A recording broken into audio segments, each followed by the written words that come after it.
breaking news. Islamic leaders are now calling on the FBI to investigate this massive fire at an Islamic center in southeast Houston as a possible hate crime. Good afternoon, I'm Eric Barajas. And I'm Alona Carson. A fire torched part of the Quba Islamic Institute this morning, and this afternoon we are finding out why they're making the request. Eyewitness News reporter Angela Chen joins us now live. Angela?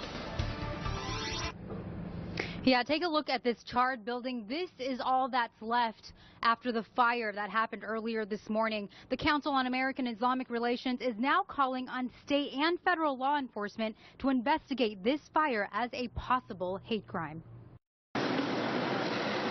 It lit up the dark skies early this morning. This building in southeast Houston ablaze. This is like my second home, you know? I come here, like, most of my day is spent here. What burned was a building in the back of the Quba Islamic Institute, a storage building filled with books, renovation supplies, and furniture. There were no injuries. Houston fire officials say it started around 5 in the morning and that the cause is under investigation. But Zahid says he spoke with the arson investigator about preliminary results. They said their dog, he hit on some substances inside the place, and he said from what I see right now at this point, he said that I have to say that it was an incendiary fire, which means that it was started on purpose, and that's all we can go on at this point.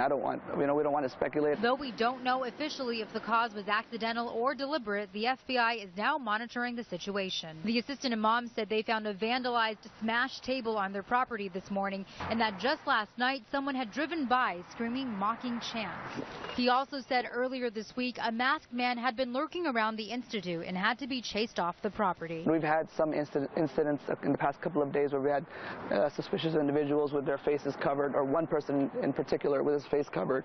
It was going back to the side of the building. But despite the loss, institute leaders are still keeping smiles on their faces. It is a sad thing, but at the same time there has to be some wisdom behind every action that happens. And so we look at it in a positive way. So if it is gone now, that means you can build something better in the future. Now, coming up at 5, we talk to some of the people who worship at the Quba Islamic Institute. We'll hear what they have to say. Live in southeast Houston, Angela Chen, 13 Eyewitness News.